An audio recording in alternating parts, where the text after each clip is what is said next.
When we build electrical systems, when we build things, we build them to where when they fail, they're still safe. And that's what that thumbnail's about. You want to build something and design it to when it fails, it's still safe. Huh. I wonder if it's because we use a self-tapper with a really aggressive screw thread. Got our neutral here. We should be able to go from point A to point B here, across both of these. I don't know if you can see that clearly. Yeah. It's dangerous. Okay. And yeah, let's see what we got. Can we see that? It's in there. Hang Why on. don't you just take me off the screen? Put you on full screen. I can do Big that. thanks to Tools with Souls. He stays in the background in a lot of my videos and moderates for me, checks out the chat, keeps y'all entertained. Go check his channel out. Make it easy on everybody. Paul W says, one Yep. can won't kill you. Yeah.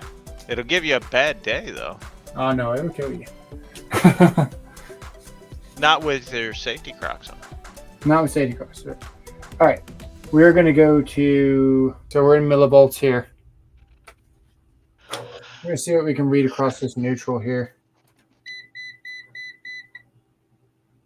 We're getting 5.5. All right, you just started this video and you don't know what the heck is going on. Let me explain. A millivolt is a unit that's equal to 1,000th of a volt.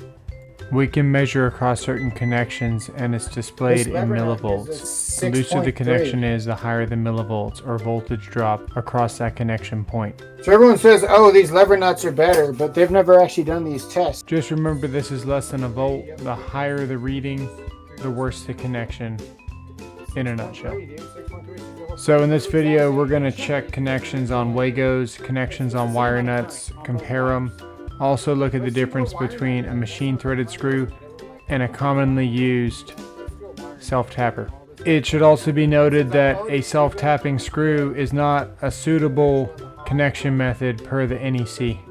You're going to see why a self-tapper is not acceptable and a machine threaded screw is superior. I cannot stress this enough. This is in a controlled setting. I am the definition of a qualified person. Do not copy, imitate, or recreate any of the acts in this video. Here we go. Should be able to see a good one now. Well, there you go. Now you're talking. Hey, you might even get it to arc over to the other one. We got 6.7, which is more, but not enough to, I mean, maybe. A result's a result, dude. That's 7.0. I see that. So you can see where you've already lost a little bit of continuity. Now that wasn't even a bad arc. and that's me doing that. When you have a loose connection, the whole time it's arcing like that. The whole time. We only did it maybe 12. No, we did about 50 times. That's not BS. We did it about 50 times, okay? Think about that happening 20 times in a second rapidly for a month. And then figure out what that wire is going to look like. And then realize that we just lost 0.1 of a volt with only 50 arcs. And then realize what's happening in your house when you have a loose connection. And then think about that, you know, next time you go to run a self-tapper, which we're going to get into in a second. All right, here we go. Here we have the neutral in the same fashion to where we can access the bear. Yep. And we have 4.5, 4.4. So still superior. But so wire nuts are the best, just in general. Like we can put that to bed, and then I could even do this.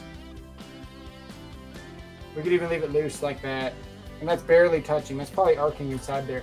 Let's see what we get with it arcing. 21, Ooh. 18,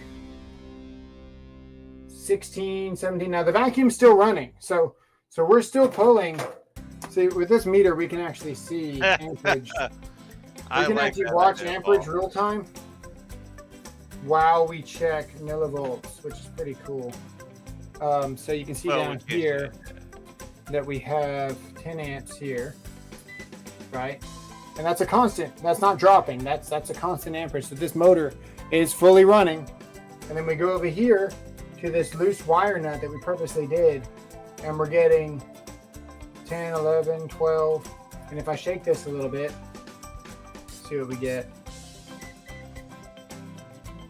35, 24, 17. So you can see where this wire is technically loose in here. These are just barely touching now, where they're just laying on top of each other like this. And sorry for the glare, but I will tell you, we are getting, we had 40 for a second. Whoops. We're gonna go to about 50. Ryobi over Makita any day. 27. So you can see where you can actually, hang on, let me turn this off before I get complacent. There we go. So you can see where, you know, loose connections come into play, how hot spots happen, things like that. You apply that to a ground that you need. And I made a short today. I don't know who caught it. I think it got quite a few views on it. Somebody had a screw that was 3 inches long. They drilled through the brick. That was They drilled beyond the panel, and they attached a lug like this to the painted case of the disconnect. And the only thing that was really bonding this to the disconnect was maybe like the edge of one of these threads here on a very aggressive screw, not even a machine threaded screw. And it's just a bad deal because they had the disconnect outside, which means that's their main disconnect. And the ground was coming off that disconnect feeding the panel. So that was the whole ground to their whole house. Yeah. Riding on the edge of that screw for the next forever.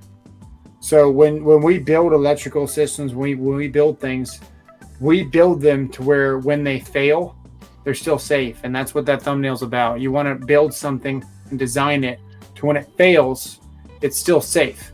The whole point of electrical code is to protect people and property. And that's pretty much the beginning of the book, you know, paraphrasing there. And things are going to fail. If not, we wouldn't have breakers. If things didn't fail, we wouldn't have breakers. If things didn't fail, we wouldn't need ground wires. Absolutely. So what's up, Shaka? And everything's better than Makita. So what we're going to do now, we're going to attach some lever nuts here because I like them, even though they're not superior. Well, it's fun to comment in the shorts and tell people these things aren't superior, and they like, I don't know, I use them all the time, and it's like they're still not better. He just likes them because they have nuts. I've actually tested them, and we know now that your average, you know, lever nut drops 0.6 milliamps. Your average push-in Wago drops 0.5, and your wire nut still sits at a 4. Absolutely. Paul, with a horrible connection, not even directly connected. And that's because a wire nut forces copper on copper connection. Yeah. Whereas one of these, if you look inside there, you're connecting this piece of metal to this piece of metal and making like a jumper. So it's just not going to be as good. It physically cannot be as good. Are they acceptable? Yes. Are they safe? Yes. Have they been tested and UL listed and guaranteed not to burn down your house? Yes, they have. So as long as they're installed properly, all this stuff has been listed, tested, and is in accordance with all the codes. There's nothing wrong with any of these. We got a UL listing right there on these lever nuts. When I say they're not superior, what I'm talking about is down to the microscopic level of being not superior. These things are still superior. What's up? Welcome to the stream, Shaka. We're glad to have you here. And Paul, why don't you trust breakers? Doesn't trust breakers. Huh? That's what he said. I don't trust breakers, to be honest. Well, because sometimes they don't trip, maybe? I don't know. You don't really have a choice, though. You got to trust a breaker. Let's do this. Okay, power's off. Let's get these out of here. These are superior in the way that they're faster. These are $1 each, actually. Yeah. They're superior, they're faster. Your wires are just, it's better, but man, you can't deny a copper-to-copper connection. Yeah, I prefer a wire nut. I don't know what I prefer anymore. Sometimes when you got a GFCI, because GFCIs are considered deeper. GSCIs are way deeper. This is a standard GSCI, and they are a lot deeper in the back of the box. It's a hell of a lot easier to install Wagos on those wires, cram everything back there than it is to bring all 3 wires. They're twisted together, so it's like a rigid, conglomeration of wire, and you're trying to shove it in the back of the box. Yeah. Wagos are nice for that. I'll give them that. All right, we're gonna put this in series, which means we're gonna be in line, pretty much. Big dog, there's no chance. So we want to. But welcome. You know what we're gonna do? We're gonna do a proper install, and then we're gonna do crappy installs, and we're gonna see what happens differently. Okay, we're tight there, and now we have the other side of the neutral here. And what we're going to do, we're going to do one of the many options that we have. The code book says that we can use a machine threaded screw. So that's just what we're going to do. We're going to take a quarter 20 tap. Now, I featured these on the channel before. This is a Greenlee. What is this one? Yeah, this is a Greenlee.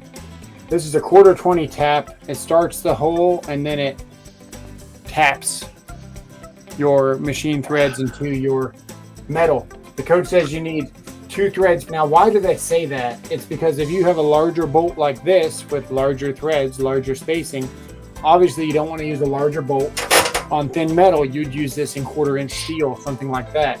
So when you get down to your smaller bolts, your threads are a little bit closer, and now this is a more suitable install because this is, I don't know, what, 3/16" metal, and your threads are closer. So this is a suitable install. We're going to get 2 threads, and this is the bolt we're going to use.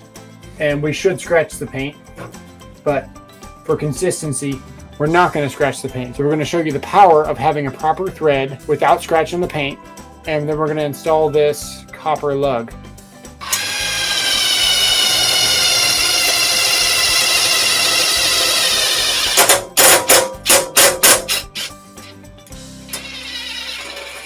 There you go.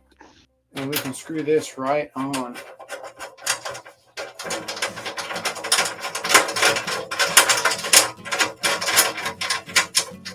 You can see how that threads in beautifully? Yeah. And we want this to be tight. So 10 amps here. Now, if you recall, we did a voltage drop. A wire nut was acceptable, or the most acceptable. Everything's been acceptable so far. We had a wire nut at 4, and we had, I need to write this stuff down. We had the push Wago at 5, and we had the other thing at 6, roughly 7, whatever it was, right? This bolt right here, the back of this bolt to the face of that wire, and we are dropping 1.4. Nice. We have 1.3. 1.3 right there. So from this case, this lug being threaded in with a machine style screw, we are 1.5, which is less than a wire nut. I'll scratch it down here. And we'll go to this here. We got 2.7. So there we go. Okay. That's what we're going to do. So now we're going to run a self tapper, and we're going to see what we get, because we are getting, once it settles, still less than a wire nut. We are getting 2.6, right? Yeah. Can you see that? Yes.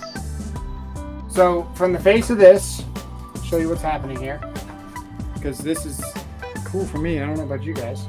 This is the face of this screw with a machine threaded screw tacked properly. This is on paint. We didn't even scratch the freaking paint, guys, which you're supposed to do.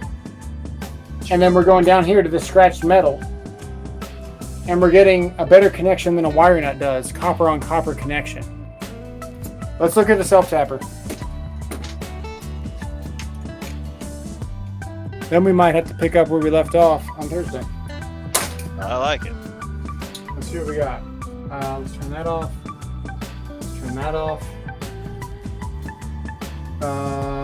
We gotta unscrew this.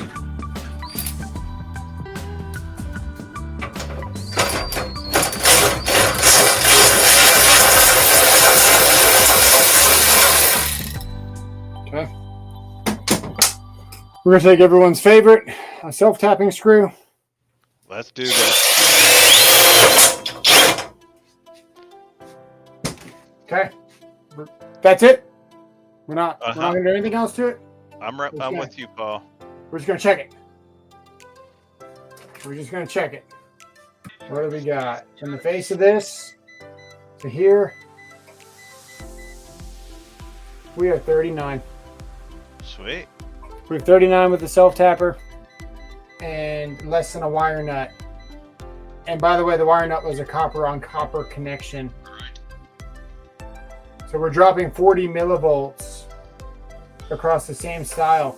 Now, when these aren't tight, you can actually get arcing on these. Huh. I wonder if it's because we use a self-tapper with a really aggressive screw thread. There you go. We have 31, 43. He's testing connection. Who's that? Curtis wanted to know what you are testing. Oh, what's up, Curtis? Hey, we're checking. We are checking self-tappers versus machine-threaded screws, and you missed it, dude. We had a wire nut on a series connection. We're dropping millivolts, right? So we had our wire nut was at a 4. Our push Wagos were at roughly a 5, and the lever. I sound like a nerd. The lever 221 Wagos were at a 6. Now Hey, I know why, that's not enough to matter. Do you know why the average blue collar worker doesn't enjoy talking to an engineer? Yeah. All right. So- Continue with your anyway, engineer. Then we Then we took a 1/4 inch. He measured it with his pee-pee. We took a proper cat. He still had an 1/8 inch to go. We took a proper 1/8 inch tap here and a 20 bolt, and we had a 1.5, which was better than a copper on copper connection wire nut. And then we took a self tapper. We had a 40 drop, and a 150 at one point. We're gonna turn and we're running a vacuum in series, which is really dangerous. So don't do this at home. Let's do this little 1/4 inch one. I feel like it's going to be a little bit tighter. I feel like that might grab pretty good, man. Everyone's going to be looking at this and be like, I told you they're good. Yeah. Yeah. They're good. They're good until they loosen. We got a 3.7. So it's not superior to a. You can see that it's not superior to threaded, which is good news. But it is still electrically acceptable for now. Until you do this and they loosen up. I hate to tell you this, but I think Paul is cheering for death right now. 4.6. What are we getting on this copper to copper here on this lever nut? 7.7, dude. So these lever nuts, everyone swears by them. They say that they're the best. Blah blah blah blah blah. They're not better than a wire nut, but they're never going to have any issues. Yeah. Anthony, yeah. I pass through school pretty easy, but when I start talking to an engineer, my eyes glaze over, my face loses like all signs of emotion.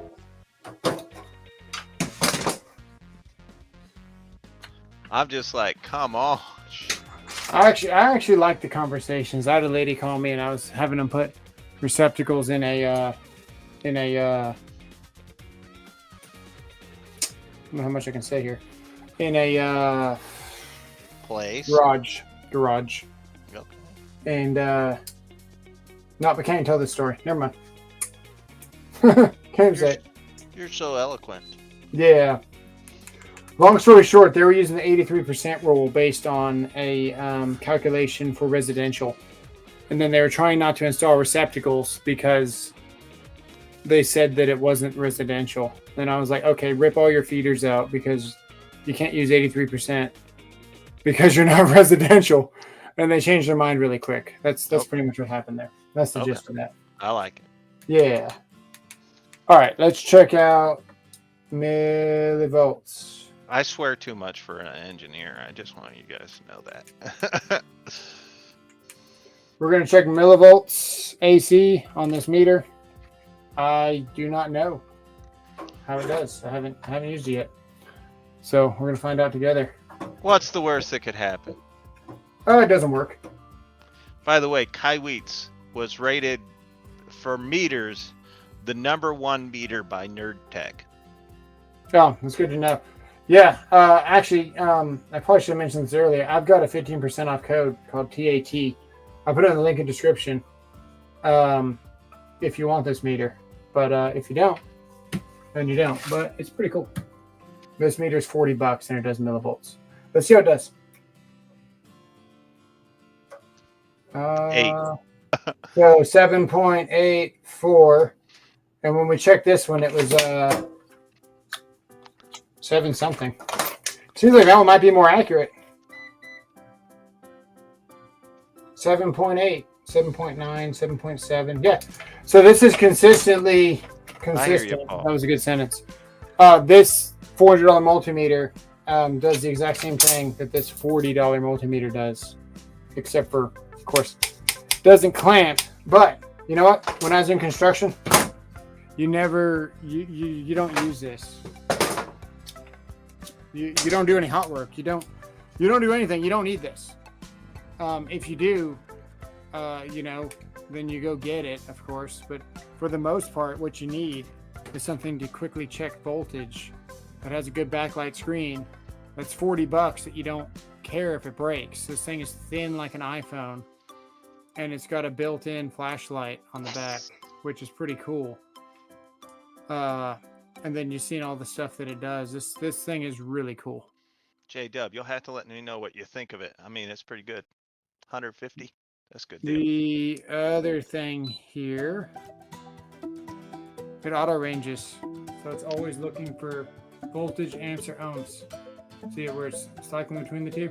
Yeah. You don't have to push anything on this meter. As soon as you turn it on, if you want AC volts, you just plug it in. It does AC. If you want DC, it does DC. If you want continuity, it does continuity. It automatically switches to whatever you want to do. Pretty cool. Yeah, stay tuned for more, man. We're gonna do this again on Thursday. I think we're gonna do something a little bit different with it. But yeah, more electrical stuff to come. Thanks for watching. See you guys in the next one. See you guys Thursday.